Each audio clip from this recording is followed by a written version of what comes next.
Question number 39, find the charge on capacitor C3 given C1 is equal to C2। देखिए ये बेटा क्या दिया, ये वैल्यू आपका ये C है और ये C है, ये C3 is equal to C4 is equal to ये वाला जो वैल्यू है ये 3C है और ये वाला भी कितना है 3C है। आपसे पूछा है चार्ज जो है वो C3 में क्या होगा, चार्ज जो है ये C3 में क्या होगा। देखिए इसको आप कैसे सोल्व कीजिएगा, ये दोनों सीरीज में, ये दोनों सीरीज में, और इसका कॉम्बिनेशन जो है वो कैसा जाएगा, वो पैरेलल जाएगा।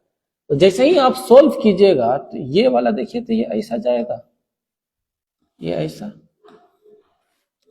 और ये ऐसा। देखिए एक बात मैं बताऊं, अगर हमसे, आपको समझाने के लिए मैं पूरा एक्सप्लेन करूंगा, हमसे कोई पूछे इसका आंसर तो हम एकदम सीधा सीधी आंसर लिख देंगे Q is equal to 3/2 CV। मैं आपको बताऊंगा इसके पीछे का रीजन, ये मैं क्यों लिख पाया, है ना, एकदम फाइनल आंसर है वो। अब आप यहां से देखिए ये जो वैल्यू आया ये C/2 और ये वाला जो वैल्यू आया वो कितना आ गया 3/2C। अब जो दोनों है वो कैसा है, पैरेलल है, कैसा है, पैरेलल है। अब आप देखिए सोल्व कीजिएगा, आप अगर इसको C इक्विवेलेंट की अगर हम बात करें तो कितना लिखिएगा C/2 प्लस 3/2/C, ठीक है। तो ये वाला आप सोल्व कीजिएगा, 2 2 1 कितना हो जाएगा 2C। अब आप यहां से निकालिएगा तो Q is equal to CV, है ना, इसका मतलब कितना हो गया 2, ये C इक्विवेलेंट आप कर लीजिएगा 2CV, कितना हो गया, चार्ज जो गया वो कितना चला गया 2CV, ठीक है। आपको जो पोटेंशियल निकालना है बढ़िया से समझिएगा, यहाँ पे चार्ज जो आया, अब जब ये फ्लो करेगा यहाँ से, ये जो फ्लो करेगा 2CV पे करेगा, किस पे करेगा 2CV। देखिए यहाँ से जो चार्ज फ्लो करेगा यहाँ से चार्ज, तो Q is equal to 2CV। ये चार्ज इधर डिस्ट्रीब्यूट होगा Q1 और यही चार्ज इधर डिस्ट्रीब्यूट होगा Q2, है ना। देखिए दोनों का पोटेंशियल क्या है, दोनों का पोटेंशियल सेम है, पैरेलल है तो दोनों का पोटेंशियल क्या है, सेम है। जब पोटेंशियल है तो आप क्या लिखते हैं sir, Q is equal to क्या लिखिएगा CV, यही लिखिएगा। इसका मतलब क्या हो गया कि जो Q है वो डायरेक्टली प्रोपोर्शनल टू क्या हो गया, C हो गया। अब आप यहां पे देखिए बात क्या है, जो Q है वो डायरेक्टली प्रोपोर्शनल क्या हो गया, C हो गया।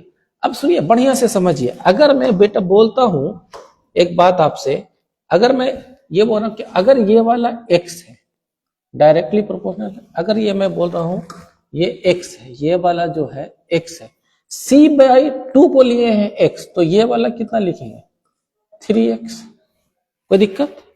देखिए तो अगर मैं यहां पे लिखूं x plus 3x is equal to कितना 2CV, सर ये वाला कितना हो गया 2CV, मतलब 4x का वैल्यू कितना हो जाएगा 2CV, तो x का वैल्यू कितना हो जाएगा CV/2, है ना। लेकिन जो मुझे निकालना है चार्ज वो किधर निकालना है, इस पे निकालना है, इस पे C3 पे, है ना। तो C3 का जो चार्ज जाएगा वो कितना जाएगा 2/C, है ना। तो जैसे ही आप लिखिएगा चार्ज C3 में आप निकालिएगा, किसमें चार्ज जो निकालना है आप C3 में, तो Q2 तो क्या लिखिएगा 3x, तो जो Q2 होगा वो कितना हो जाएगा 3 इंटू CV/2, कितना आएगा ये 3 इंटू CV/2। अब देखिए एक बात और बता रहे हैं हम, ये आंसर एकदम बिल्कुल सेम आंसर क्या लिखे थे यहाँ पे हम अपने से लिखे थे। अब ऐसा तो नहीं है ना कि हम क्या बोलते हैं एकदम बहुत बड़ा आइंस्टाइन है, एक ही बार में कैलकुलेशन कर दिए थे। देखिए ऐसा नहीं, इतना अगर हमको कैलकुलेशन करना है तो हमको पेन चलाना ही पड़ेगा। लेकिन अगर आप शॉर्टकट में जानना चाहते हैं, देखिए एकदम बहुत आराम से समझिए, एकदम बहुत इजी है, बहुत आसान है। देखिए क्या है कि ये वाला C3 ये वाला C4, इस दोनों का अगर हम निकालेंगे, देखिए इसके लिए अगर C इक्विवेलेंट लिखेंगे तो क्या लिखेंगे C/2, है ना। और अगर इसके लिए इक्विवेलेंट लिखेंगे तो क्या लिखेंगे 3C/2, है ना। आपको चार्ज चाहिए किसमें, इसमें, आपको इस चार्ज किसमें चाहिए, इसमें। तो जैसे ही आप लिखिएगा तो Q इज इक्वल टू क्या लिखते हैं, C V. Sir Q is equal to C के जगह पे कितना 3c/2 इंटू वी।